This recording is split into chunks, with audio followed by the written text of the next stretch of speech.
Bom dia a todos. É um grande prazer estar aqui com esse grande grupo aí de panelistas e um prazer poder conversar com vocês um pouco sobre essa instituição do Dispute Board. Antes de falar um pouco mais sobre os panelistas e o nosso convidado especial, falar um pouquinho sobre qual que é o propósito desse webinar, por que a gente está, qual que é o nosso objetivo com essa apresentação. Menciono para todos que ao final a gente vai ter a oportunidade de apresentar perguntas, então fiquem à vontade para usar esse botão embaixo da tela com o Q&A. Essa apresentação está sendo gravada, então ao final, no máximo amanhã, a gente vai disponibilizar o pessoal da Dispute Resolution Board Foundation, a quem eu desde já agradeço por ser o host desse evento, na pessoa da Anne Russo, e a gente vai disponibilizar para todos no YouTube a apresentação de hoje, então tudo isso vai ficar gravado. O objetivo de estarmos aqui hoje é conversar um pouco sobre meios de prevenção, gestão e solução de conflitos societários, especialmente aqueles conflitos interna corporation, né? E o Dispute Board é uma forma de dispute design que tem sido muito utilizada, como muitos dos que estão aqui participando sabem, na indústria da construção já há décadas, né, nos grandes contratos de infraestrutura, com muito sucesso. E o nosso objetivo aqui é trazer um pouco desse design de solução de disputas para um mundo um pouco diferente do qual ele tem sido utilizado, que é o mundo da governança corporativa, universo dos conflitos societários. Uma das coisas que mais nos fascina, e me fascina particularmente, em relação ao Instituto do Dispute Board, é que, diferentemente de outros mecanismos de solução de disputas, tais como a arbitragem, o judiciário e mesmo mediação, os membros do Dispute Board, eles estão presentes no momento em que os fatos ocorrem, no momento que o problema surge, que os conflitos surgem. Ele faz parte do dia a dia da companhia, ou, no caso dos contratos de infra, do dia a dia das obras, né? Então, ele não é levado a ele o fato, a evidência já ocorrida, sem que ele não tenha participado do momento em que ela surgiu, né? Então, isso é uma característica que é bastante peculiar como design de solução de disputas do Dispute Board, que a gente entende que seria muito útil testá-la, e acredito que há muitas chances de fazê-lo no ambiente dos conflitos societários, que tendem a existir, né, em todas as companhias. Isso, acredito que valha tanto para as companhias familiares, e no Brasil as empresas familiares têm um papel relevantíssimo, inclusive em grandes empresas formadas ainda por parte de estrutura familiar, como grandes empresas com capital pulverizado, mesmo startups, né, em que há contratos de investimento e seguidos de contratos de M&A. A gente entende que realmente seria um instituto que tem tudo para caber dentro do formato dos conflitos societários. A Mariana vai enfrentar um pouco isso na apresentação dela, sobre como fazer com que haja um fit, né, de um modelo que foi criado e que hoje tem tido muito sucesso na indústria da infraestrutura, para esse ambiente de conflitos societários. No final do dia, o grande objetivo de se trazer uma estrutura como essa, um dispute board para esse tipo de disputas, é permitir que as companhias, o dia a dia da empresa, a gestão da empresa, continue mesmo diante de disputas, muitas vezes até entre os seus acionistas, e que esses conflitos não paralisem o dia a dia da empresa, não impeçam que a empresa continue a funcionar de forma regular. E a gente entende, eu particularmente entendo, que hoje não há na estrutura da governança corporativa algo que represente exatamente o propósito que seria do Dispute Board. Algo que permita que o conflito seja gerido por alguém de confiança dos seus acionistas e que esteja participando no dia a dia da empresa e que tenha a característica de ser um neutro. Às vezes a gente vê disputas, grandes disputas, que surgem no seio de uma companhia e que muitas vezes acabam dentro do board, acabam atingindo o conselho de administração das empresas e paralisam as atividades do conselho de administração das empresas. Até como a gente sabe muito bem, os conselheiros não têm como papel e não têm dever fiduciário com os seus acionistas, mas sim com a empresa. E muitas vezes há uma paralisação realmente da gestão da empresa por conta dessas disputas. A nossa apresentação de hoje vai ser dividida. Primeiramente, a gente vai ter o nosso convidado especial, Pedro Parente, que obviamente dispensa apresentações, é conhecido de todos, foi ex-ministro, chefe da Casa Civil, no governo Fernando Henrique, ex-ministro do Planejamento, coordenou toda a gestão da crise do apagão e participou da presidência de diversas empresas privadas e empresas com controle estatal e participou como membro de diversos boards, presidente de diversos conselhos, entre eles a gente pode citar o conselho a presidência da Petrobras, participou do conselho da Petrobras, foi presidente da Bung, é hoje presidente, o chairman do conselho da BRF, é o presidente do conselho da EB Capital e de uma série de outras empresas. Então, o objetivo de ter o Pedro aqui hoje é mostrar um pouquinho, tentar mostrar formas de solução e gestão de conflitos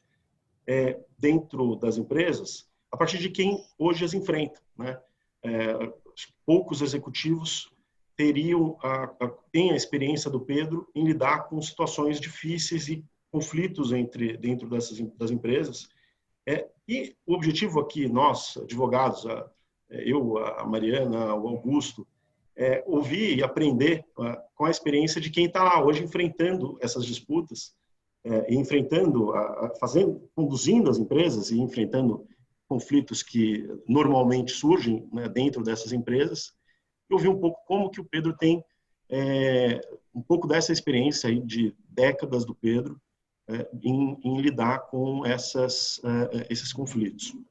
Além do Pedro, na sequência, a gente vai ouvir o Augusto Figueiredo, que vai falar um pouco sobre, um pouco mais extensamente, de forma mais profunda, sobre os dispute boards como instituição.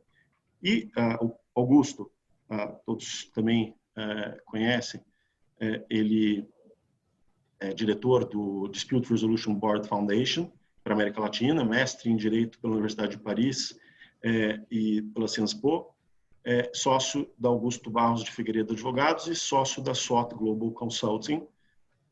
E a Mariana, mestre e doutora em Direito Comercial pela USP, advogada em São Paulo, com forte atuação como árbitra, diretora científica no IDP, Instituto de Direito Privado, e coordenadora do Grupo de Estudos em Arbitragem e Direito Societário do SEBAR. Vou passar a palavra para o Pedro.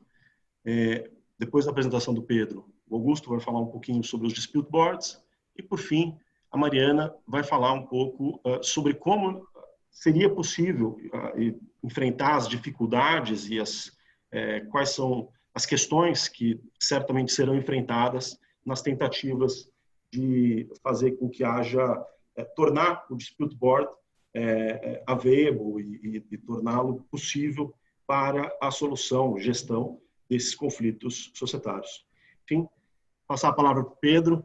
Pedro, muito obrigado por estar aqui com a gente e poder dividir um pouco da sua experiência com a gente. E Paulo, bom dia, Augusto e Mariana, uma vez mais. É um prazer estar aqui com vocês nesse painel.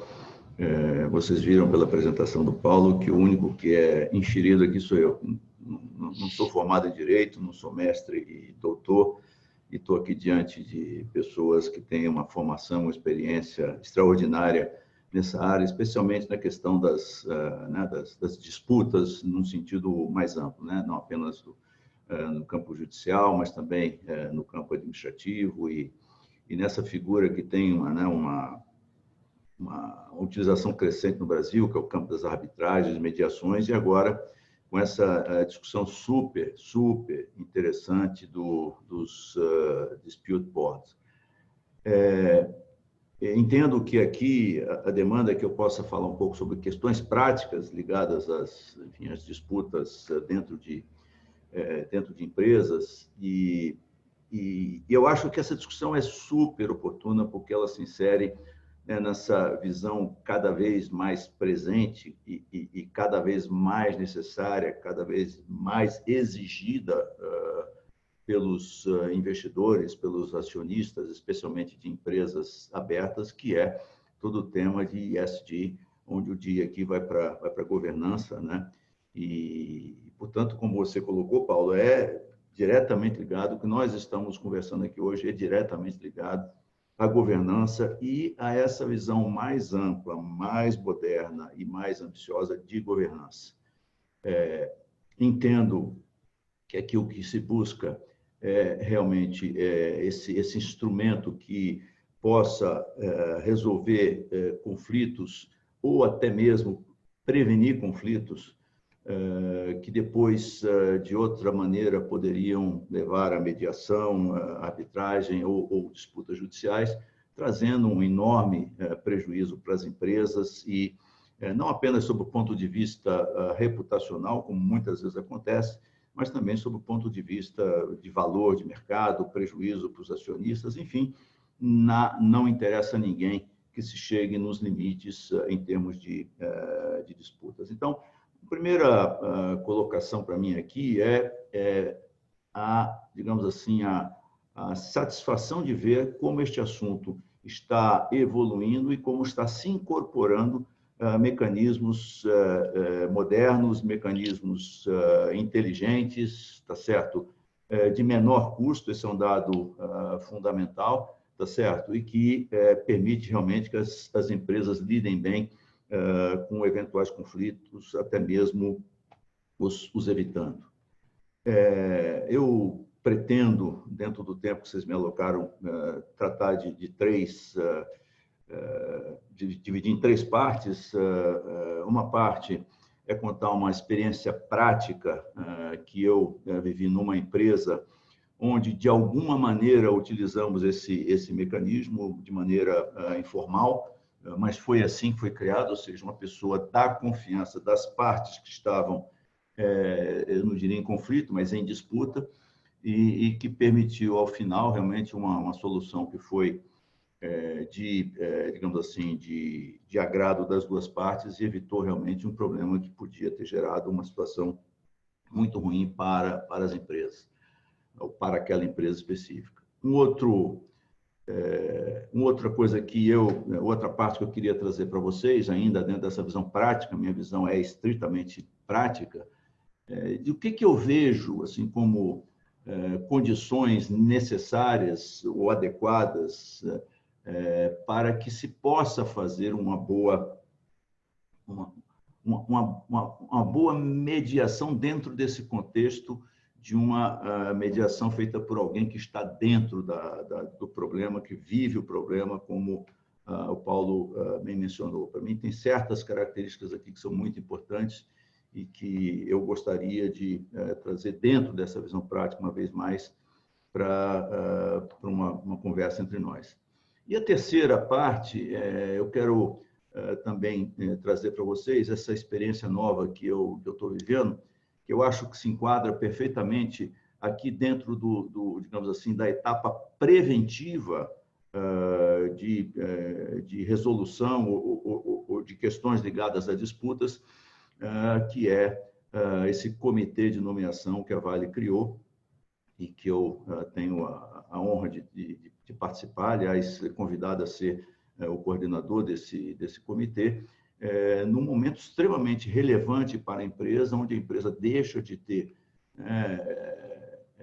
acionistas de controle, grupo de controle, deixa de ter acordo de acionista, passa a ser uma empresa com somente, quer dizer, está no novo mercado, portanto, somente ações nominativas, óbvio que sim, mas ações de controle, é isso que eu queria me referir, quer dizer, não tem mais ações preferenciais ou ações ordinárias, são só ações ordinárias, cada ação um voto, e, portanto, uma situação completamente nova para a empresa, ainda com a existência de acionistas com participações importantes. Então, passam a ser não acionistas de controle, mas acionistas de referência. E esse comitê de nomeação, como eu vou explicar depois para vocês, tem um papel muito importante.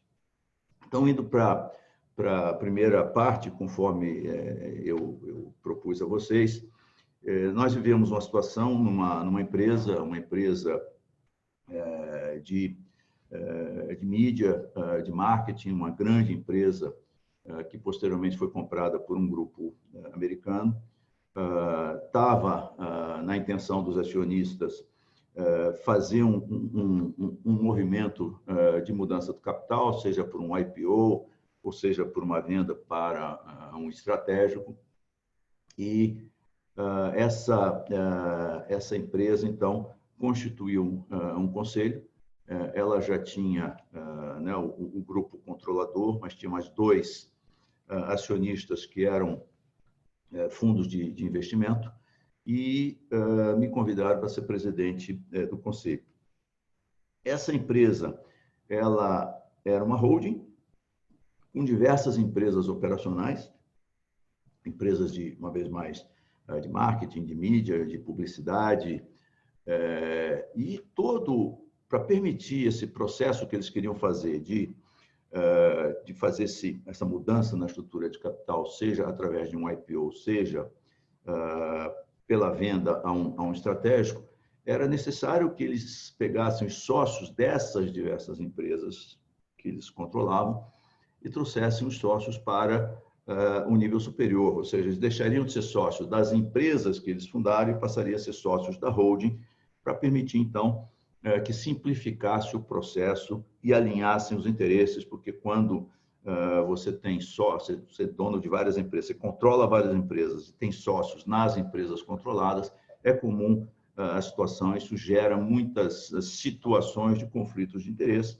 que é exatamente onde começa a haver as disputas e os problemas. E, obviamente, nesse contexto, é muito relevante o valuation, né? Que valor ou que relação de troca você vai fazer para as ações das empresas, as empresas operacionais, para as ações da holding. E aí, obviamente, é uma situação onde está instalado diretamente um conflito de interesse, certo? Quem está embaixo, obviamente, quer maximizar a relação de troca, quem está na holding, obviamente, o objetivo é minimizar a relação de troca. E se surgir uma situação entre um sócio relevante, uma pessoa absolutamente relevante numa das empresas operacionais mais importantes e os controladores exatamente em cima desse tema, qual seria o valuation para estabelecer a relação de troca? E a coisa estava realmente indo para uma situação onde o desfecho seria absolutamente ruim para as duas partes, né? Primeiro, uma perda, e talvez aqui o mais relevante de tudo, a perda da relação de confiança, tá certo? Porque eles continuariam a operar em conjunto, quer dizer, então, afetando, né, afetando o afeto societário, fica feio, mas é exatamente isso, tá certo? Prejudicando o afeto societário, enfim. Não tem nada pior não, mas uma coisa que é muito ruim para uma empresa é quando você perde a confiança entre os líderes da empresa. Não existem times de alta performance sem a existência, é um pré-requisito fundamental, indispensável, a existência da confiança entre os líderes, os participantes daquele time de alta performance. Então, me convidaram, e aqui é um aspecto fundamental dessa discussão, me convidaram para fazer esse processo de resolução dessa disputa. E o que é fundamental aqui é que a pessoa seja de confiança das duas partes, né? Então, esse foi um primeiro aspecto, e aqui eu já misturo um pouco a primeira parte e a segunda parte, né? Se é vista como uma pessoa que não tem a confiança das duas partes, eu acho que não tem futuro. E uma condição que eu coloquei para atender esse pedido foi, olha, vou escutar as duas partes com maior boa vontade, mas no final a minha decisão tem que ser seguida. Quer dizer, eu não acho que seja possível aqui um papel só de aconselhamento. Aqui realmente é um papel resolutivo para tirar esse problema da frente da empresa. E as duas partes aceitaram. O Paulo participou dessa experiência. Eu disse para a empresa que eu precisaria de uma ajuda técnica, né, e pedi, então, a autorização para contratar Eliel Batista, mas um contrato pessoal, né, eu queria o Paulo me ajudando. E o Paulo assistiu várias reuniões, onde o que basicamente eu fazia era entender a lógica, e aqui já é uma outra coisa fundamental, entender a lógica de cada lado. Um ponto para mim que é muito importante é realmente, a partir do momento que eu entendo a lógica de cada lado e que, a partir desse entendimento, eu veja legitimidade nos pleitos, embora isso não queira dizer que a simples existência de legitimidade quer dizer que o conflito está resolvido, porque a legitimidade apenas pressupõe entender a posição de cada lado, que ainda pode ter diferenças grandes. Mas, sendo legítimo, isso para mim já é um ponto fundamental dessa discussão. E, a partir deste conhecimento, né, da lógica de cada lado, da legitimidade das posições, fazer sessões sucessivas de aproximações. Chegamos a um entendimento, na realidade, não me lembro, Paulo, mas acho que nós levamos talvez uns 60 dias nesse processo, e chegamos realmente a um ótimo resultado, as partes ficaram satisfeitas, o assunto ficou resolvido. Eu sempre entendo que numa boa negociação não é que alguém tenha que sair satisfeito, é que os dois lados não saiam insatisfeitos, né? Porque você sair muito satisfeito significa que o outro ficou prejudicado. Para adicionar, e meu tempo está correndo rápido aqui na minha frente, questões que para mim são relevantes nesse tipo de processo, eu já antecipei algumas, seja de confiança das duas partes, entender a racionalidade e a lógica de cada lado, porque se eu não acreditar, e esse é um ponto fundamental, como mediador, eu preciso acreditar na racionalidade e na boa-fé de cada lado. E por isso é que isso pressupõe exatamente eu entender a lógica e entender a legitimidade do pleito.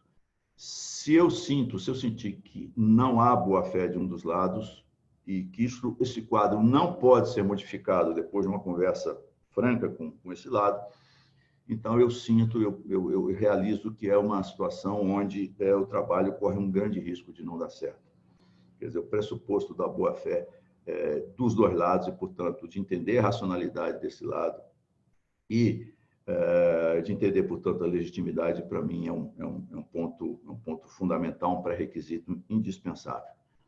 E para terminar essa segunda parte, para a terceira parte, que é esse mecanismo novo na Vale, uma coisa que também aprendi, e aí não é bem em processos de resolução de disputas, mas em processos de negociação, que a boa negociação é aquela que, se possível, adiciona valor para os dois lados.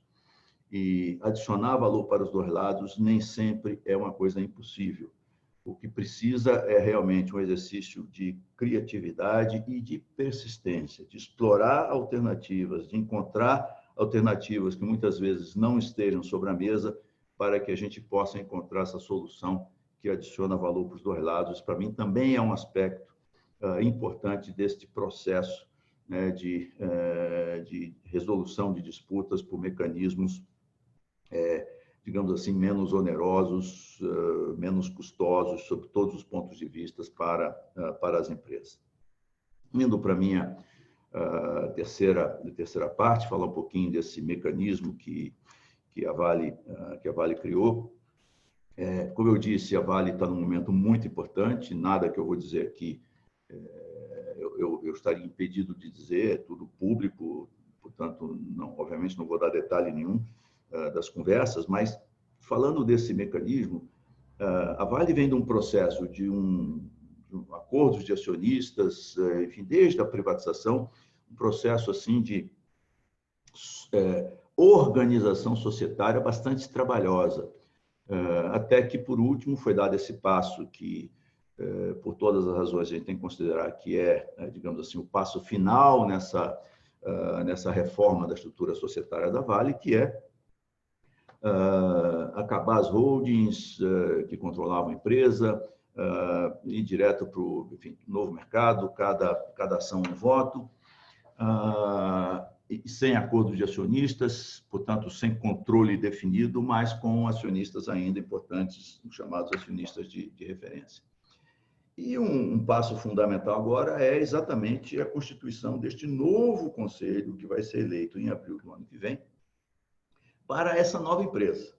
Uma empresa que passa a ser uma true corporation, quer dizer, realmente acionistas minoritários, cujos direitos, obviamente, têm que ser preservados, têm que ser levados em conta. E a constituição desse board desse conselho, pode ser uma coisa que venha a gerar disputas, né, entre os sócios de referência e os acionistas minoritários. Para evitar esse tipo de questão, a Vale tomou uma decisão, criou um novo comitê.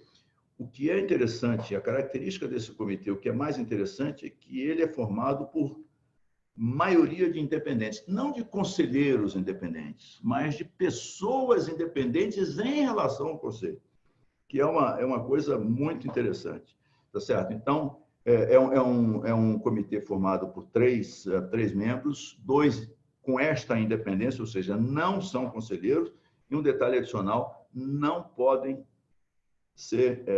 fazer parte da chapa ou da lista.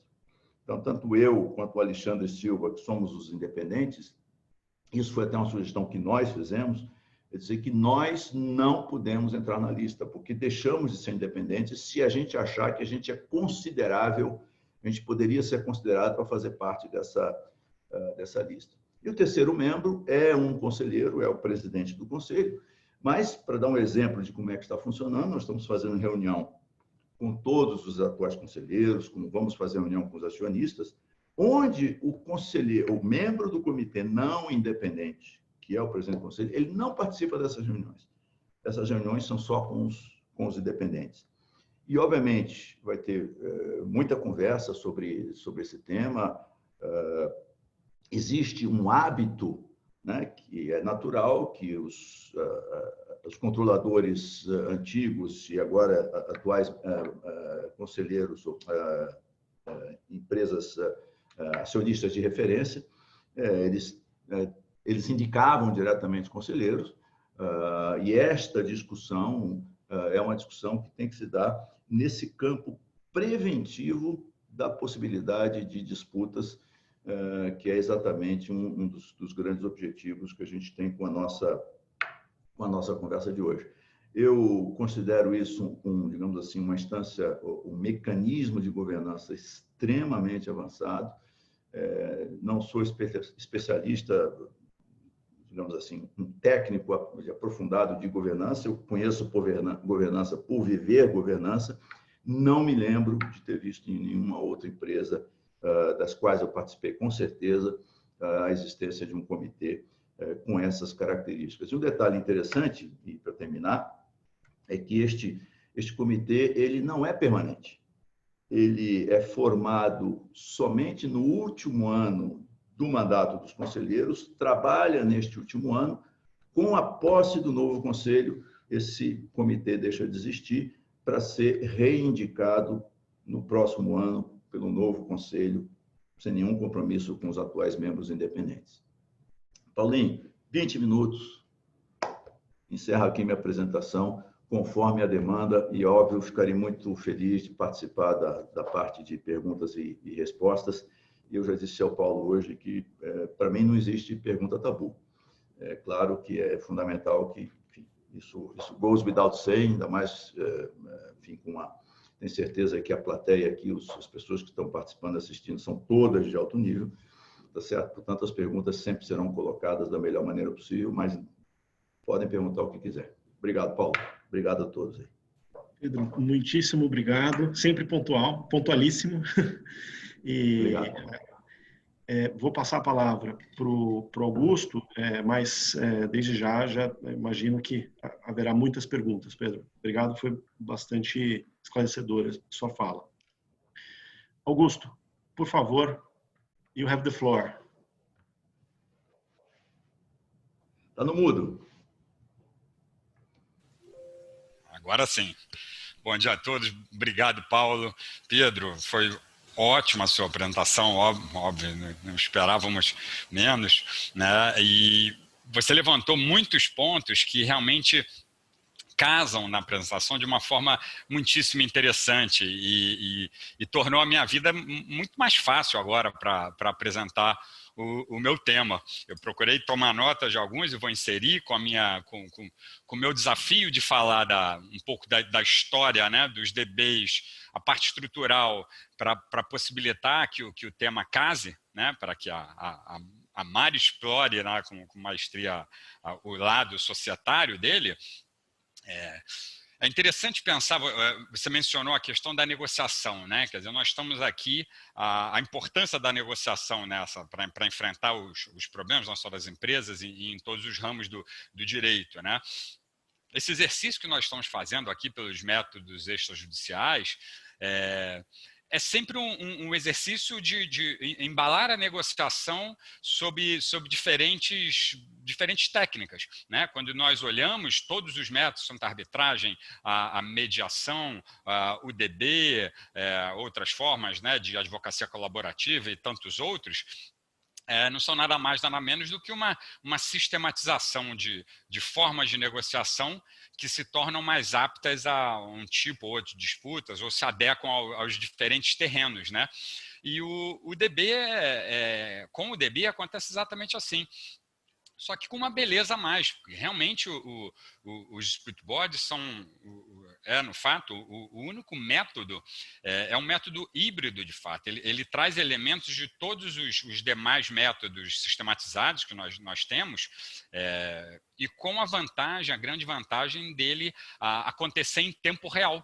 Então, de fato, é o único método que tem a oportunidade, em que o board tem essa oportunidade de acompanhar não só o projeto, mas também os envolvidos no projeto. E isso faz muita diferença, né? Ao longo do tempo, você identificar as personalidades ali, quem compõe aquilo, os perfis, como você bem mencionou, Pedro, identificar ali a boa-fé de cada um, a conduta permanente daquelas partes no decorrer da sua postura, do seu desenvolvimento das suas funções numa empresa ou mesmo num projeto, já trazendo um pouco para a parte de construção, que foi o nascedouro mesmo do DB como método, né?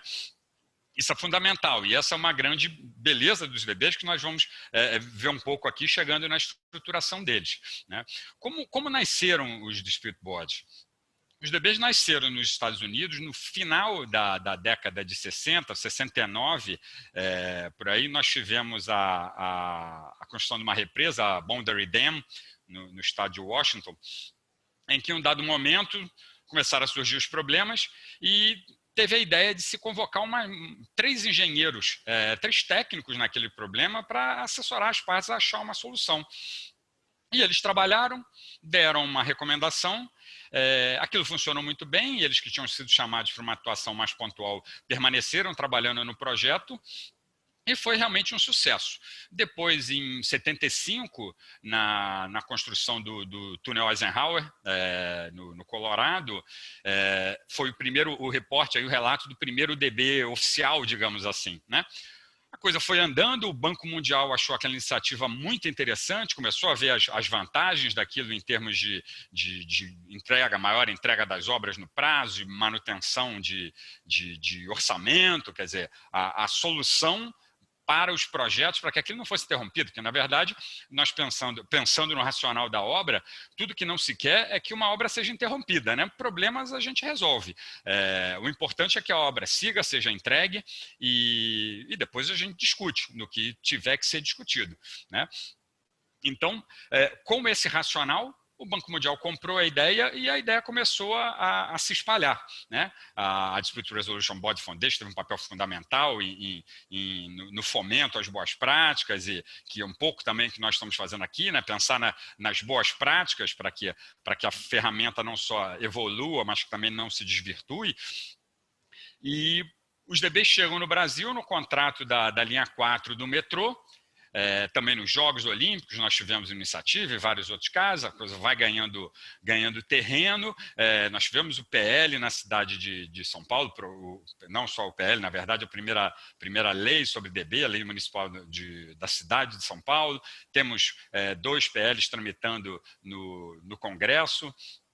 Temos já também enunciados do Conselho Nacional de Justiça, dando estrutura para os DBs, para que o seu uso vá realmente ganhando corpo, né, na nossa tradição civilista, e que nós possamos, de fato, começar a utilizar no mundo jurídico, a começar a trazê-los para as nossas estruturas, para os nossos problemas, de uma forma consistente e segura, né? E como ele funciona? Quer dizer, aí a gente começa a entrar na beleza do DB, né? Quer dizer, ele, na estrutura, olhando rapidamente, ele se assemelha a uma arbitragem, porque você tem um corpo ali que vai atuar indicado pelas partes, a semelhança da arbitragem, cada parte indica um membro, e os membros escolhem o presidente. A grande diferença é que, na verdade, os membros escolhidos pelas partes, eles naturalmente necessitam ter afinidade técnica com o projeto, e esses 2 membros escolhem o presidente com um perfil mais jurídico, exatamente para que ele dê a blindagem do procedimento, para que ele trate das rotinas. Nos DBs, no formato construção, o presidente é um grande secretário, um grande articulador da atuação do DB. A grande atuação é dos membros técnicos para que aquilo aconteça. Algo muito interessante nessa indicação, que também diferencia os DBs, nós pensarmos já no momento da indicação, né? Quer dizer, enquanto para arbitragem, um problema já posto, as partes tendem a escolher os membros já com algum viés de uma causa presente, quer dizer, você necessariamente não vai ter o melhor árbitro, por assim dizer, do mercado, mas você vai querer alguém que tenha uma afinidade maior com o problema que você já está lidando. E com o Dispute Board, que ele é instaurado no início de um projeto, nós temos a oportunidade de escolher de uma forma isenta o que há de melhor para o projeto, né? Como no caso que o Pedro citou, da construção de um conselho, de novos mecanismos, você traz pessoas absolutamente competentes e da confiança das partes para que comecem a acompanhar aquele projeto. Isso já faz toda a diferença, né? Imagino o quanto as partes, o Pedro conduzindo a mediação que ele mencionou, a confiança, a natural reverência das partes, né, intelectual e para a carreira, isso funciona como um destravador imediato dos problemas, né? E não à toa, exatamente por esse fator confiança, que uma das principais características, os principais ganhos da atuação de um DB em um projeto é a prevenção de disputas, né? O Dispute Board, quando ele é instaurado, as partes escolhem se ele vai ter uma função simplesmente de recomendação, como aqueles engenheiros lá do rudimento do DB tiveram, simplesmente recomendar aí as partes adotarem, que funciona normalmente muito bem nos países, nos Estados Unidos, Canadá, que são mais pragmáticos, então a recomendação vale, adota-se e segue em frente. Em países mais contenciosos a gente sabe que é mais difícil. E aí vem também a menção do Pedro, a só aceitar o desafio se ele pudesse dar uma decisão, se ele pudesse agir como adjudicador, senão muitas vezes você não tem função, né? Gasta-se tempo e dinheiro com uma solução que não vai ser implementada, né? Então, com a confiança das partes, esse board podendo atuar de uma forma preventiva, a recomendação e a adjudicação, a prevenção sempre ocorre. Então, os relatos que nós temos dessa atuação preventiva de projetos no mundo inteiro, podemos estimar o número em 70% dos problemas que chegam ao board são resolvidos de uma forma negociada. Então, a gente já consegue ver o quanto isso evita do acúmulo dos problemas, não só a consequência disso no desgaste do relacionamento das partes, mas também no impacto de tempo e recursos que vão ser necessários para uma disputa futura. Nós sabemos que todas as honorários, câmaras, tudo é calculado em cima desse valor, né?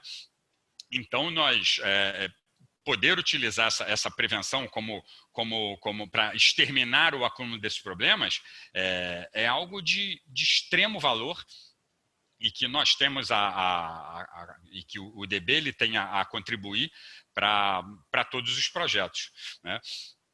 Na realidade da obra, é natural que seja um ambiente muito específico, né? Mas nós estamos pensando aqui realmente em como explorar as características desse mecanismo e adequá-los a outros segmentos do direito que têm as mesmas demandas, né? Assim, como adequar o método sem desvirtuá-lo, né?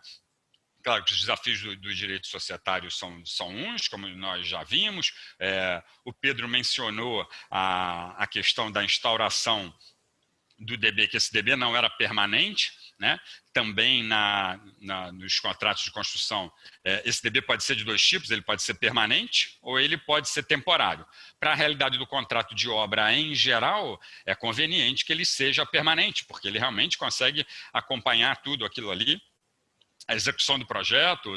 Dentro da missão do DB estão as visitas periódicas, né, ao site de construção, você vê o projeto evoluindo, a reunião periódica com as partes. Mas para outros projetos começa a ter que agir a criatividade, né? Mesmo também na área de infra, nós pensamos também no uso dos DBs, por exemplo, nas concessões. É bastante conveniente, mas de fato talvez não seja necessário que você tenha um DB permanente. Você pode ter a indicação, né? Ele atua naquele momento de revisão, né? Enfim, questão para avaliar as questões econômicas, mas se ele realmente não tiver uma atuação estrutural, né? Um olhar estrutural, ele pode ser instaurado de uma forma pontual. Eu acho que isso também é um ponto que pode ser bastante explorado. Se pensarmos na semelhança de outros contratos, TI,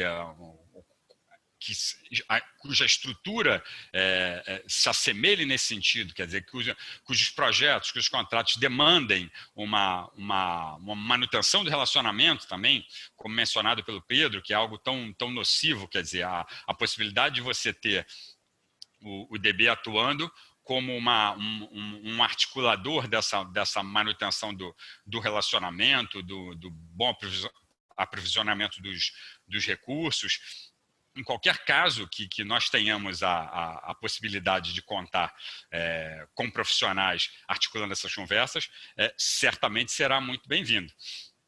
Sem dúvida que o grande desafio é essa adequação, mas aí está a arte dos que atuam na prevenção de disputas e na resolução de disputas, né? Quanto mais o nosso olhar se abrir de uma forma lateral e que nós sejamos capazes de enxergar e combinar essas ferramentas em prol dos desafios específicos de cada segmento, melhor nós seríamos capazes de dar as respostas. E é nesse sentido que eu já, finalizando a minha apresentação aqui também, lembrando também de mencionar em questão para os que quiserem, sem mais tempo para explorar a parte estrutural dos DBs, mas realmente mais fazendo uma abertura, uma ligação do Pedro com as reflexões da Mari, que a Dispute Resolution Board Foundation recentemente ela elaborou um guia compilando as boas práticas, que está disponível também para download, que quiserem fazer esse exercício, né, adentrarem nesse exercício de adequação e de fermentação de ideias. A Anne pode enviar, acho que vai enviar para todos que se inscreveram também o link, fica disponível. E eu passo a palavra devolvo para o Paulo e que em seguida vem a Mari para falar para ir um pouco para a gente o que inspira ela nessa conversa. Obrigado, pessoal. Augusto, muitíssimo obrigado. Acho que é importantíssima essa sua apresentação sobre o que é o Dispute Board, qual que é o papel que ele tem desenvolvido, né? Até porque o que a gente busca agora realmente é inovar em cima do que já existe, né? Anões nos ombros de gigantes. A gente não quer realmente começar, a gente começa a partir de um lugar que existe e que tem tido bastante sucesso. Uma provocação só típica de advogado de briga. Eu só escolho os melhores árbitros, tá? Mas é uma brincadeira, mas no fim, uma coisa que eu acho que é importante até para trazer para a apresentação da Mariana, acho que são institutos complementares, né? A arbitragem, a mediação são complementares entre si, ou a mediação e o judiciário são complementares entre si, e o Dispute Board também, né? Então, não é que um elimina a importância do outro. Realmente são institutos que têm um papel bastante complementar. E eu sei que você também pensa nisso. Até complementando, até pela necessidade de você ter uma forma final de resolução de disputas, né? Todos esses métodos extrajudiciais, eles são contratuais na sua essência, né? E eles necessitam do suporte do judiciário para o seu enforcement ali, né? E para outras medidas, e como medida final, né? Muito bem lembrado, Paulo, te agradeço. Um comentário, Mari, antes até de passar a palavra, da Jennifer Alfaro Borges, que ela falou, olha, eu acredito que também para societário, dependendo da estrutura, pode ser muito útil um DB permanente. Eu concordo, não sei se a Mari vai explorar um pouquinho isso também. Mari, Mariana Conte Craveiro, you have the floor, muito obrigado. Obrigada, Paulo. Obrigada a todos os que estão nos ouvindo. Pedro e Augusto já fizeram aqui as bases para a nossa discussão. Eu realmente tenho pensado a respeito desse assunto, conversado bastante com Augusto, com Paulo, e eu também fico muito entusiasmada em ver que nós, aí pegando um lado, saindo um pouco da prática, que é o lado da experiência toda que o Pedro nos trouxe, trazendo para a questão mesmo de problematizar o assunto e do ponto de vista do jurista, trazer qual seria a evolução necessária do ponto de vista do direito societário para acolher essa evolução toda. Eu acho que é um tema fantástico, acho que é uma tarefa que nós devemos nos dedicar realmente, porque acho que o principal, eu também tomei nota aqui de várias coisas do que foi sendo dito e do que a gente já vem conversando.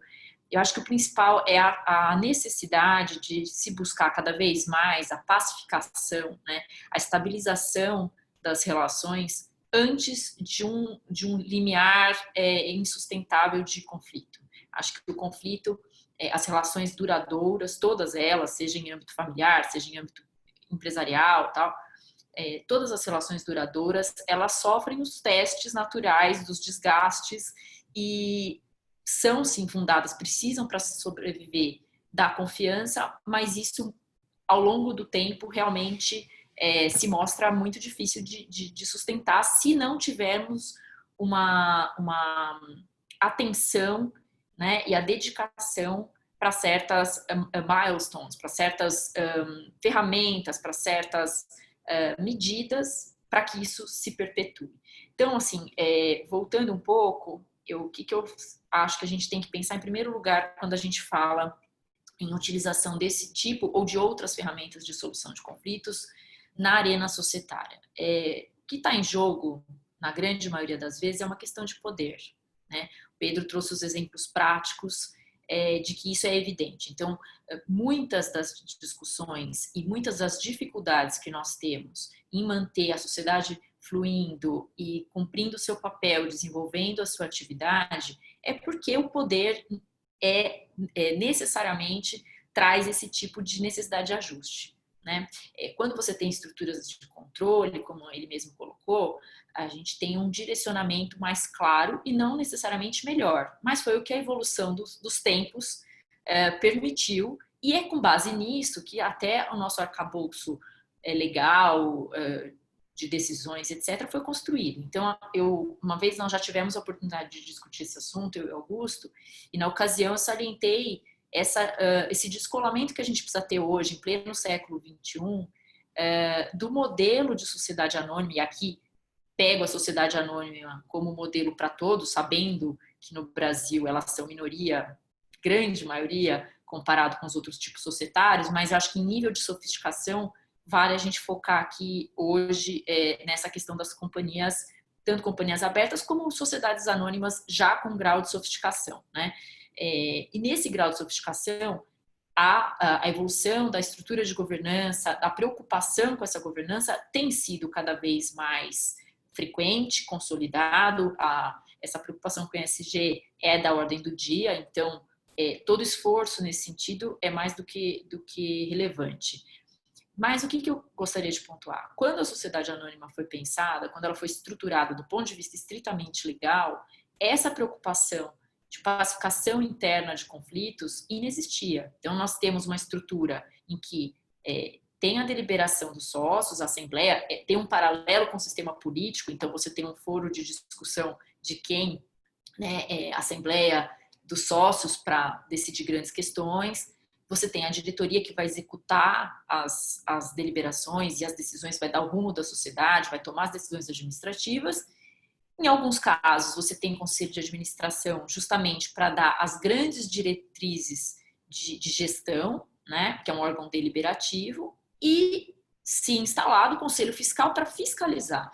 Mas essa mentalidade que nós estamos aqui procurando trazer cada vez mais para o contexto societário de pacificar conflitos, de desenhar a solução de conflitos internamente à sociedade e antes de uma judicialização, ou seja ela nas cortes estatais, seja em arbitragem, ela é muito recente.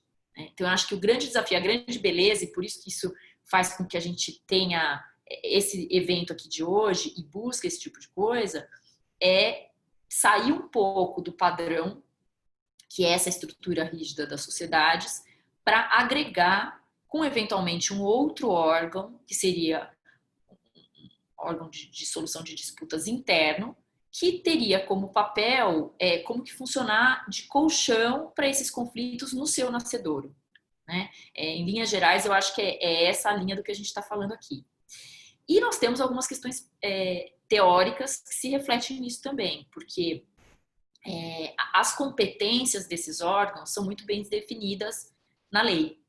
E ela, mais uma vez, repito, essas competências, esse racional de estruturação dos órgãos, ele é pautado no exercício do poder.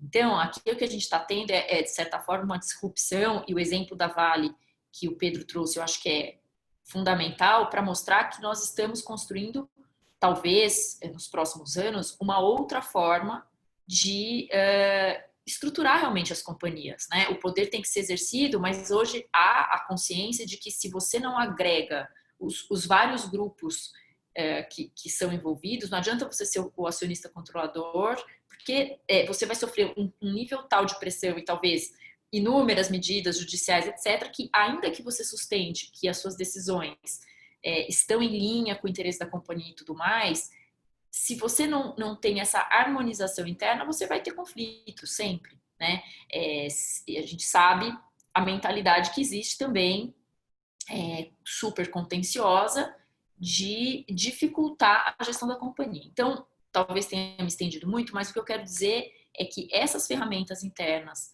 de acompanhar o que acontece dentro da companhia e de buscar ser um foro para resolver pequenas rusgas que vão acontecendo ao longo desse relacionamento são muito bem-vindas. E aí, no sentido da observação que foi feita, em muitos casos vai fazer sentido sim você ter um órgão permanente com essa função.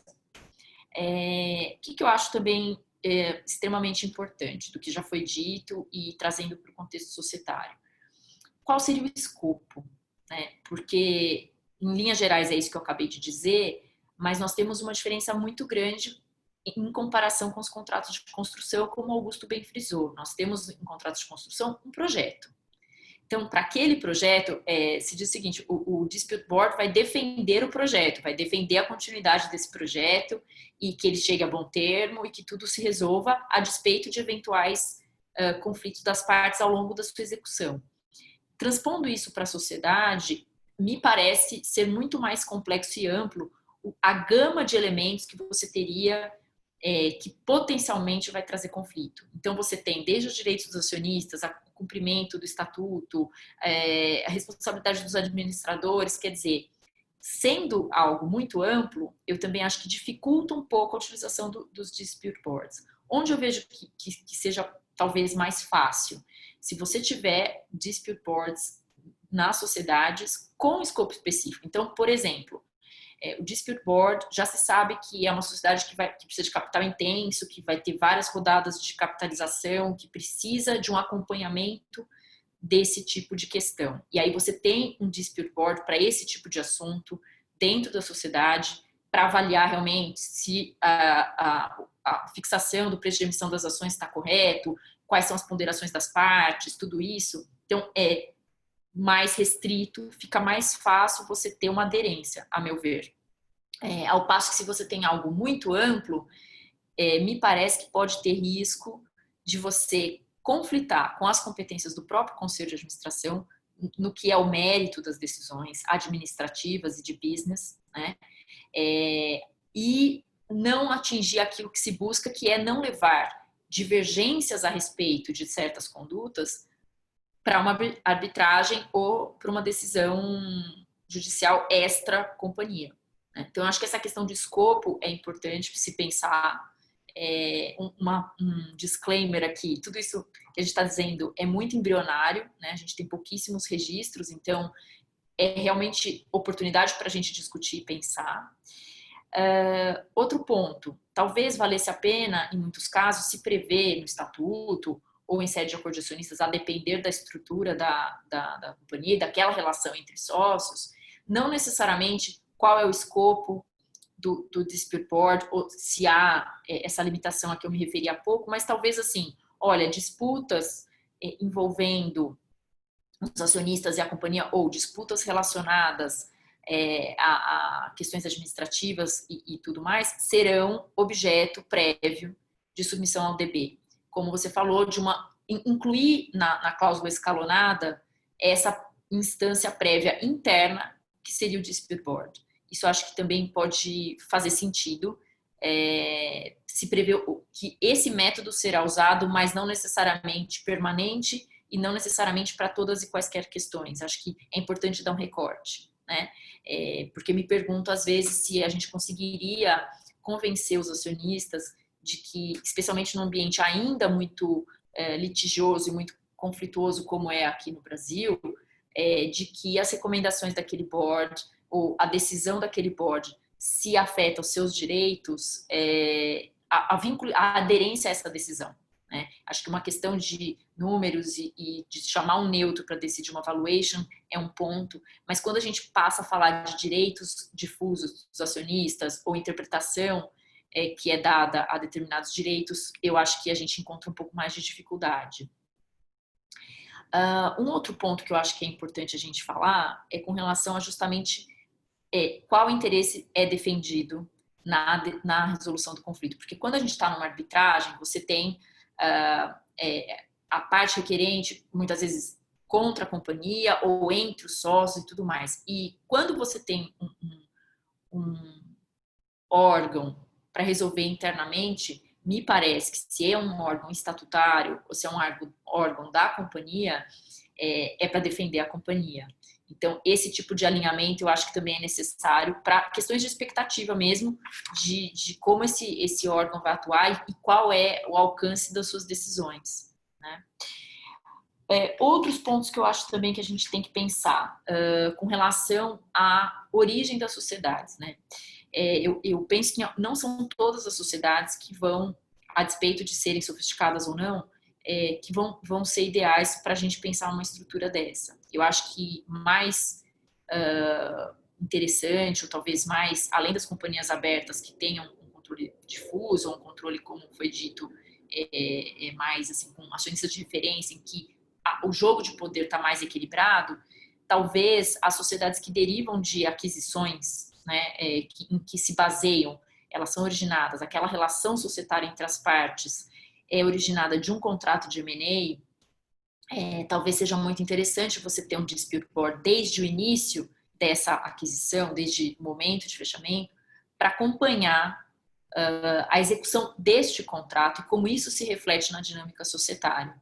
E aí eu acho que a gente tem um recorte mais concreto e que se assemelha mais à utilização que hoje está sendo dada nos contratos de engenharia.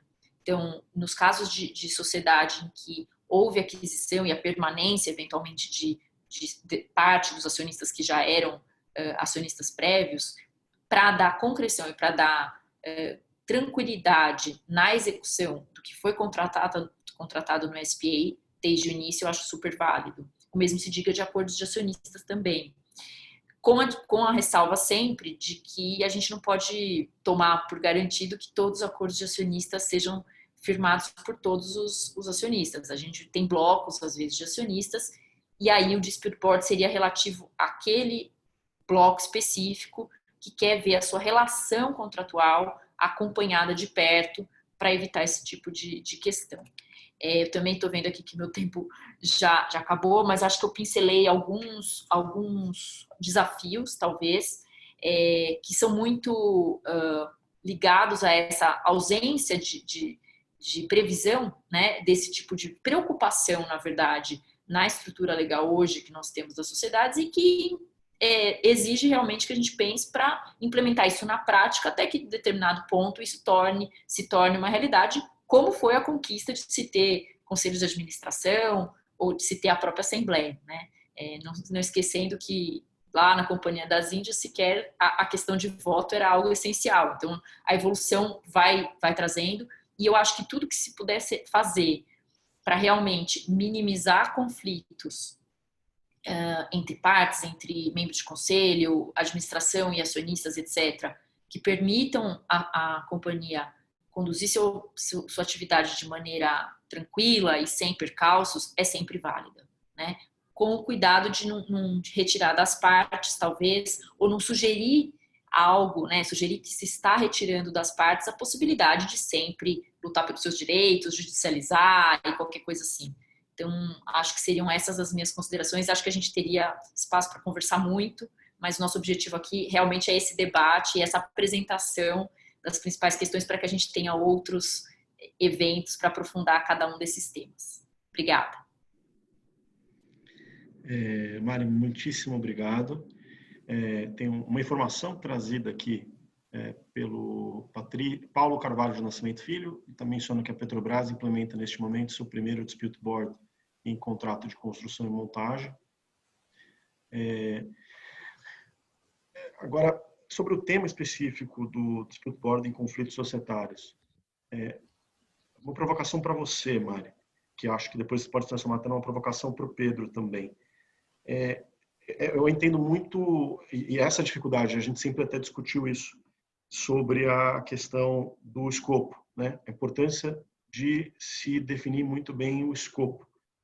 Tem um problema, acho que é inerente ao Instituto, nessa definição do escopo, é que o julgador, ou o cara que vai resolver aquela disputa, né, seja simplesmente de forma recomendativa ou de forma adjudicativa, ele tem que estar presente para que faça sentido, como dispute board, não como um outro método de adjudicação de disputas, como arbitragem. Ele tem que estar presente no momento em que o conflito surge. Já tem que existir. Ele tem que ter vivenciado isso. E aí uma dificuldade que eu trago é como fazer isso, pensar o escopo, já que os conflitos vão surgir no meio, no curso da operação, no curso do dia a dia da sociedade, e ter, ao mesmo tempo, a instituição, seja do dispute board, ou seja de um neutral governance, um neutral officer, né? Tal como talvez existe o compliance officer, um neutral que possa estar ali presente, vivenciando o dia a dia da sociedade e que possa resolver conflitos que surjam no decorrer da vida da sociedade. Como que você alinha essas duas coisas? A necessidade de se definir um escopo claro e, ao mesmo tempo, a necessidade de o neutral, ou aquele que vai resolver aquela disputa, existir, estar presente e vivenciando os fatos quando o conflito surgir. Bom, esse eu acho, o maior desafio, né? Por quê? Porque se você tem esse board de início instituído, vamos supor, sendo bem prático, a gente tem isso previsto no Estatuto Social, então haverá esse outro órgão, que não é previsto na lei, mas que as partes podem prever, que vai acompanhar todo e qualquer conflito dentro da companhia. É bem amplo, e aí a minha pergunta quem tem a legitimidade de iniciar, de disparar a atuação desse board? São todos e quaisquer acionistas? A gente tem aquelas limitações de exercício de direitos judiciais, né? Entrar com determinadas medidas, mas internamente. Porque, assim, por outro lado, você pode ter um Frankenstein que todo mundo vai ficar batendo na porta do ombudsman e reclamando o tempo inteiro de coisas completamente frívolas. Então, esse alinhamento é que eu acho que talvez para questões fundamentais que daí as partes elejam, você consiga minimizar esse risco. Mas aí você não tem a abrangência que a gente está falando de acompanhar realmente tudo o que acontece. Então, eu penso que talvez seja mais interessante grandes grupos de casos, grandes grupos de matérias, que essas matérias, sim, o dispute board está sempre acompanhando para ver onde pode dar problema. O lado B disso é que, de fato, se for uma questão que as partes não cogitaram lá atrás, quando estruturaram o board, talvez ele não vá acompanhar. Agora, também a gente pode pensar num board ad hoc, né? Talvez prever não quais são as competências e qual que é o escopo, mas se prever que, desde o início, de que havendo discussões assim, assado, que precisem ser resolvidas internamente, haverá a instituição de um board e aí prever qual é a iniciativa, como é que vai funcionar, quem que vai indicar, custos, tudo isso, que tem um ponto importante que é esse também, né? A companhia arca com esse custo dos dispute boards e não necessariamente todo mundo vai estar feliz de instituir algo para alguém ficar ali toda hora batendo e querendo uma solução. Não sei, eu acho que é o que eu consigo pensar agora. Queria ouvir um pouco, Pedro, da sua experiência, para a gente realmente compor esses dois elementos aí. Pedro, na mesma linha, desculpa te interromper, na mesma linha da Mariana, a gente até teve uma conversa sobre isso, e você até sugeriu, falou, se fosse, e não fosse um board, fosse um committee designado pelo próprio board. Enfim, eu acho que um pouco essa preocupação trazida pela Mariana, como que você enxerga isso no contexto das companhias? Bom, a gente tem que Tem um ponto que vocês trazem aqui que é muito interessante, que é esse tema do tempo real. Né? Tempo real no conceito de tecnologia de informação, ou seja, de você estar presente no momento em que a questão se desenrola. Mas ainda assim, eu acho que para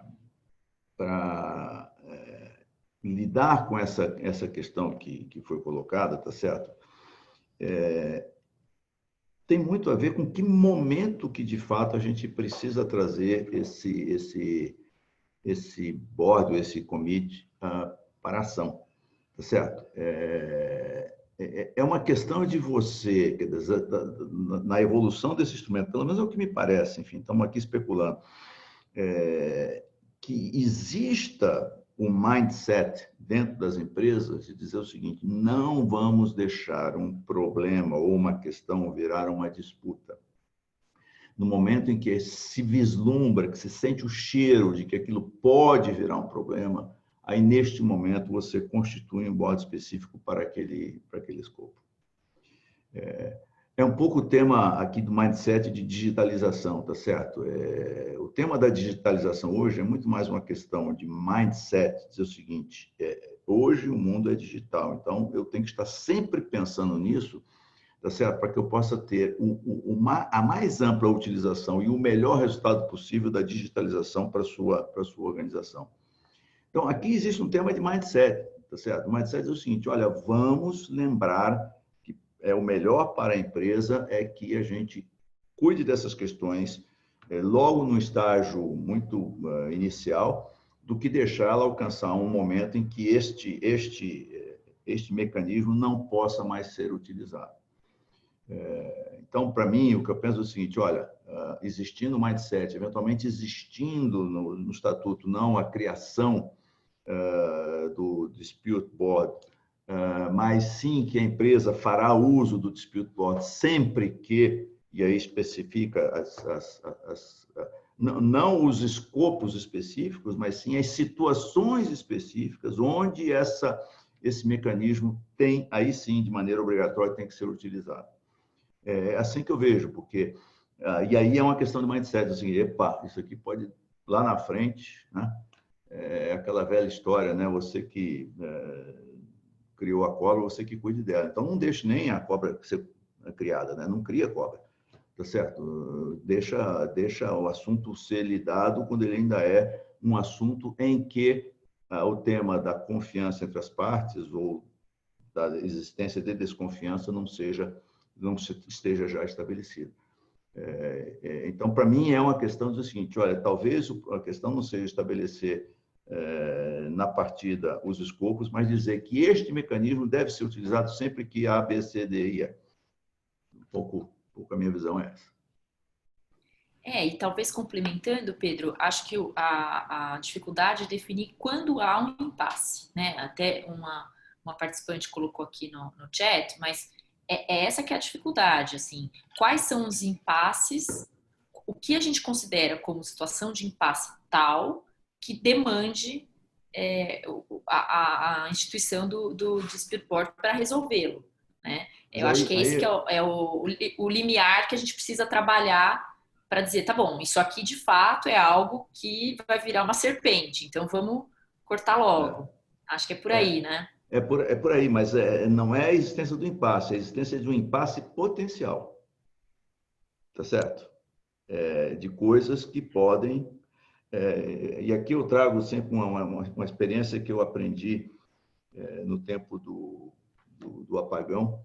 Na verdade, eu aprendi até antes, num processo de privatização do Banerj. Quem me trouxe essa vivência foi o Roberto Setúbal. Quando você tem alguma coisa cuja probabilidade de acontecer é muito baixa, mas que a dimensão do problema, se ele acontecer, é muito alta, mesmo que a probabilidade é baixa, você tem que considerar aquilo. E eu acho que neste momento é que se coloca com muita propriedade, tá certo? A situação em que seria adequada a existência de um dispute board. Ou seja, situações em que, muito baixa a probabilidade de acontecer, não vamos dar bola para isso, não. Não, peraí, mas se acontecer, o risco é uma crise entre dois acionistas importantes, o risco é a sobrevivência da empresa. Então, neste momento, talvez seja o caso de você considerar como medida preventiva e atendendo a esse mecanismo ou essa característica fundamental, que é o tempo real, tá certo? Para que ele funcione da melhor maneira possível. É acessar a letalidade da questão, né? O potencial destrutivo, digamos assim. Exatamente. Ainda que a probabilidade seja baixa dela ocorrer.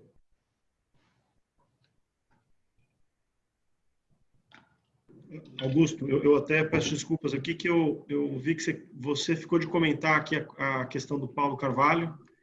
Não sei se você tem um comentário sobre esse ponto. Sim, eu achei interessante responder, porque ela acaba se inserindo nessa, um pouco no que nós estamos fazendo e nessa necessidade de treinamento, de fusão, né? Porque eu tive o prazer de colaborar com a Petrobras nesse processo de implementação vitorioso agora, com o início desse primeiro board, com o apoio da Dispute Resolution Board Foundation. Foi o primeiro treinamento in company que nós fizemos aqui no Brasil e foi realmente muito marcante. E é uma felicidade muito grande ver o projeto agora decolando. E eu tenho certeza que ele vai ter um efeito multiplicador, porque nós estamos começando lá, a empresa está começando com esse DB na área de contrato de construção e montagem, mas vejam, a nossa discussão se conecta, o quanto a experiência pode ser positiva e você consegue internalizar o método para outros setores, para outras demandas, né? Então, realmente, é um processo muito, muito gratificante. Ô Paulo, deixa eu trazer aqui também um tema que para mim é importante, porque, obviamente, conheço bem a complexidade dos contratos da Petrobras e das infindáveis e demoradas disputas que se coloca, portanto, um campo realmente de muito boa aplicação desse dispute board. E aqui eu quero falar um pouco da natureza jurídica da Petrobras, que é uma empresa de controle estatal. E a relevância, de fato, que possa existir dispositivos legais que garantam, ou melhor, que regulamente a existência desse dispute board, porque é um ônus muito grande para uma empresa de controle estatal que ela introduza um instrumento não regulamentado, tá certo? Porque isto não existindo lei, vamos lembrar o princípio fundamental né, do direito público, que só pode fazer aquilo que está previamente autorizado por lei.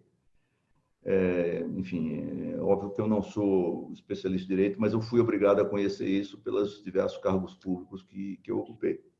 Então, aqui, Augusto, eu acho que seria importante comentar um pouco, exatamente, você mencionou que tem 2 projetos de lei e tudo mais, da necessidade dessa regulamentação, que, no entanto, não pode ser tal que ingesse o mecanismo.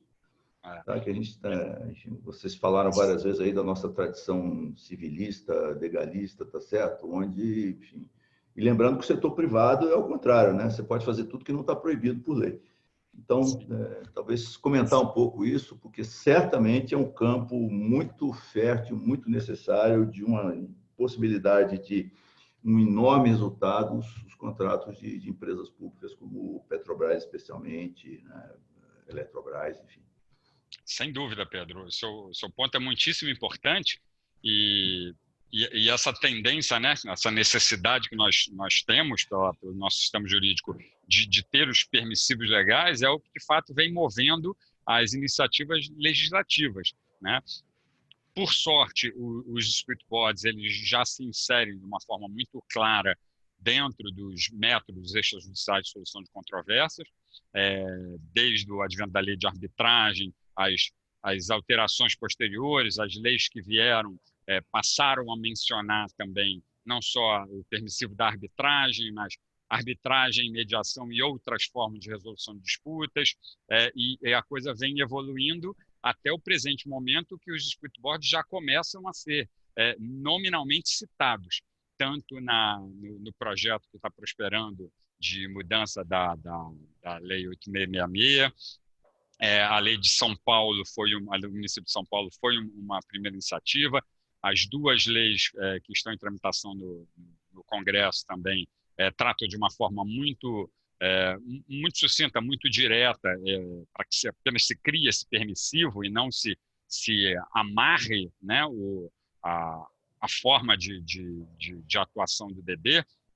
E aí a gente até vive um momento interessante agora, por exemplo, na discussão da arbitragem tributária, em que vem um tratamento específico para a arbitragem na área tributária, descolando da arbitragem comercial para que não a desvirtue, né? Então, nós podemos imaginar isso também evoluindo com os DBs, quem sabe, para uma regulamentação mais específica dentro da área societária e em outros, né? Mas o ponto importante é esse arcabouço, essa base vem sendo construída no nosso país, muito bem construída, a experiência vem sendo muito positiva, e principalmente pelas discussões que nós já enfrentamos, né? Da arbitragem, da mediação, o caminho já está bem pavimentado, a participação do poder público vem sendo cada vez maior, e o interesse de advogados públicos, das companhias, vem crescendo. O exemplo é realmente a própria Petrobras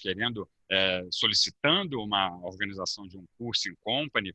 Então, por sorte, realmente isso realmente está no caminho que nós estamos percorrendo, e de uma forma muito positiva. É um registro muito positivo que nós temos, não só para o nosso país, mas como um indicador para a América Latina, que é uma tendência. Nós temos mais ou menos a mesma espinha, né? Mesma musculatura, e é para lá que nós vamos, realmente, de uma forma regulada e mais disciplinada para o uso do método. E aqui, Augusto, só lembrando aí, sentindo as dores do executivo do setor público, lembrando que ele é pessoalmente responsável, tá certo? E tem custos de reputação e custos patrimoniais, tá certo? Se o que ele faz não encontra amparo em lei. Então, só lembrar o quanto isto é fundamental, e quanto a Petrobras e meus ex-companheiros lá, que, enfim, um time da mais alta qualidade, especialmente a área jurídica da Petrobras, que eu tenho assim, um enorme respeito por eles. Só para um registro, quando eu saí da Petrobras, eu tinha mais de 60 processos. Então, esse é o custo de ser executivo no serviço público, tá certo? Mas eu não perco um minuto do meu sono por causa da qualidade e a dedicação da turma do jurídico da Petrobras. Então, só fazer o registro, porque eu acho que sempre que eu posso, eu faço. Esse pessoal me defende muito. E complementando, Pedro, a Mari comentou sobre a questão da criação de um colchão, né, do DB no societário como um colchão. É preciso que o administrador público veja o Dispute Board como esse colchão na gestão do seu contrato, porque em uma situação que anteriormente você era obrigado a canetar sozinho, né, uma canetada solitária ali, assumindo todo o risco de uma composição de uma disputa, no caso de construção, de uma negociação de um claim. Hoje você tem um mecanismo que ambas as partes acordaram, que é algo regulado, com profissionais capacitados, né, que vão dar uma decisão. E o administrador, ele vai adotar. Se o Estado tiver que recorrer depois, ele vai escalar o caso para a forma jurídica final optada no contrato, seja judiciário, seja a arbitragem, mas eu vejo isso hoje como um grande aliado. É claro que no primeiro momento as discussões eram nesse sentido, né, de assustar, mas quem são esses profissionais que vão entrar no contrato dizendo o que a gente vai fazer? Mas é uma grande proteção. Você tem um corpo colegiado, né, que vai assessorar no bom desenvolvimento do contrato, né? E um ponto importante, indo nessa linha da questão do amparo legal, é também o amparo jurisprudencial, né? Que o Dispute Board tem tido dos tribunais.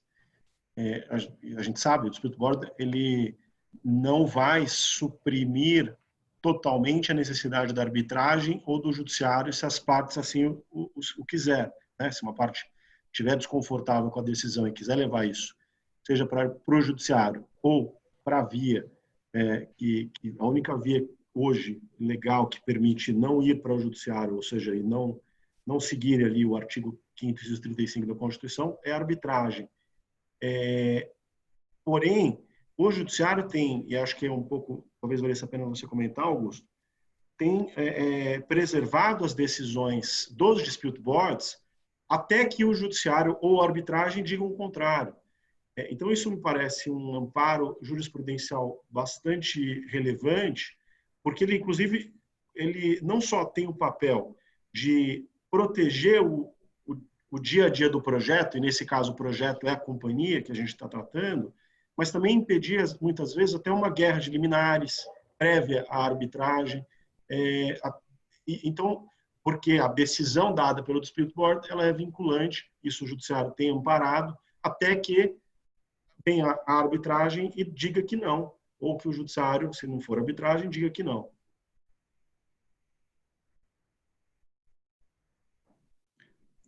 Não sei. Exatamente, só complementando, tem um caso emblemático recente no DB do metrô da linha 4 de São Paulo, em que o que aconteceu foi exatamente isso. A parte insatisfeita entrou com uma mandado de segurança, pedindo uma liminar para suspensão da decisão do DB. Primeira instância foi concedida, mas em segunda instância, a 10ª Câmara de São Paulo abordou o fato, olha, realmente eu não vejo porquê, né? Quanto ao Fumus Boniuri, você teve a oportunidade de apresentar o pleito, ele foi decidido por 3 especialistas escolhidos por vocês, então o problema foi abordado minuciosamente e houve uma decisão, né? Então, assim, não se sustenta em relação a questão da jurídica. Em relação ao perigo de risco, o contrato tem um seguro garantia, então você também não vai ser prejudicado em relação a isso. Então, liminar ou não concedo, vamos decidir da forma correta, com o tempo certo, o mérito da questão. E isso realmente é um fator muito importante, e tanto o judiciário quanto na arbitragem, essa integração, a recepção do método e a compreensão, ela vem ocorrendo de uma forma extremamente proveitosa. Eu queria só voltar um pouquinho, a gente já está nos minutos finais, mas eu queria só salientar o que o Pedro trouxe a respeito do mindset, né? Ouvindo também vocês falarem a respeito já das experiências na Petrobras e tudo, como é importante também para o advogado de direito societário, aí é trazer um pouco a experiência, né? Eu sempre atuei negociando constituição de sociedade, investimento, tudo isso. Então, como é importante a gente trabalhar para que o advogado de consultivo ou de M&A, que está tratando desse tipo de coisa, que está bolando a criação de uma nova relação societária, tenha isso no radar, né? Eu acho que é essa a nossa tarefa, porque é desconhecido. Enquanto a gente não tiver esse amparo desses profissionais, no sentido de prever isso, de ter um convencimento dos próprios clientes, dos próprios acionistas, sócios, investidores, etc., de que isso é vantajoso, de que ter essa instância, ainda que não permanente, seja, né, a cada potencial de risco, isso ser negociado nos acordos e no estatuto, eu acho que é fundamental, porque senão não adianta, a gente só prevê realmente trazer o instrumento, trazer com toda essa experiência positiva, inclusive, sem essa cultura de compreender para que serve e a vantagem realmente de você não ir, quer dizer, você vai poder judicializar, etc., mas ter essa instância prévia, eu acho que aí a gente não tem avanço, né? Eu queria realmente, a minha maior colaboração aqui, acho que é incentivar esse tipo de coisa com as limitações que a gente tem hoje. Então, acho que esse é o desafio e era assim que eu queria só aproveitar os últimos minutinhos aqui para realmente frisar e que a gente tem que pensar muito a respeito ainda, mas é o começo. Acho que a gente tem que fazer algo por isso para minimizar disputas completamente desnecessárias, né? Acho que nesse cenário pós-pandemia também, assim, a gente vai ter já um fluxo gigantesco de disputas por si. Então, o que a gente puder preservar as companhias nesse sentido, eu acho que é de todo viável e necessário da nossa parte. O Paulo, desculpa, esse ponto da Mariana, ele é fundamental. Você lembra que numa outra oportunidade eu falei de gestão de riscos e da responsabilidade dos advogados consultivos no assessoramento de quem toma a decisão, E esse mecanismo ele pode ajudar muito naquelas situações onde existe uma situação onde não é muito claro o caminho a seguir. E que, portanto, a tendência do advogado consultivo, tá certo, é dar o não para o decisor. E que se existir o dispute board, tá certo, isto ajuda muito, tá certo, a dizer o seguinte: nessas situações limítrofes, vamos dar o sim para o decisor, porque é muito simples, é muito fácil, muito cômodo a situação do advogado consultivo de simplesmente dizer não e a empresa depois tomar um grande prejuízo, deixar de ganhar muito dinheiro. Se existe o dispute board, tá certo, ele vai se sentir um pouco mais seguro, tá certo, de dar a sua posição em favor daquilo que deseja, né, a empresa ou o decisor, porque existirá um mecanismo de resolver um problema as it goes. Então, só fazer esse comentário aqui, porque você sabe que eu sou muito pontual e já são 12h30, então, mas é fundamental esse ponto que a Mariana levantou. Pedro, muitíssimo obrigado. Mariana, Augusto, Dispute Board Resolution Board Foundation. Acho que foi um evento aí, mantivemos o tempo e os temas, acho que a gente trouxe aí, pincelou tantas coisas interessantes para a continuidade do debate. Enfim, agradeço muito a vocês e especialmente aí também aos a nossa audiência, que eu sei também que vai continuar, né? Porque esse vídeo vai ficar permanente aí para que as pessoas possam acessar no YouTube. Enfim, muitíssimo obrigado, gente. Obrigado, prazer, Obrigada, Mariana, foi um prazer. Foi um grande prazer. Vamos Bom lá dia para também. todos. Tchau. Bom dia. Tchau. Tchau.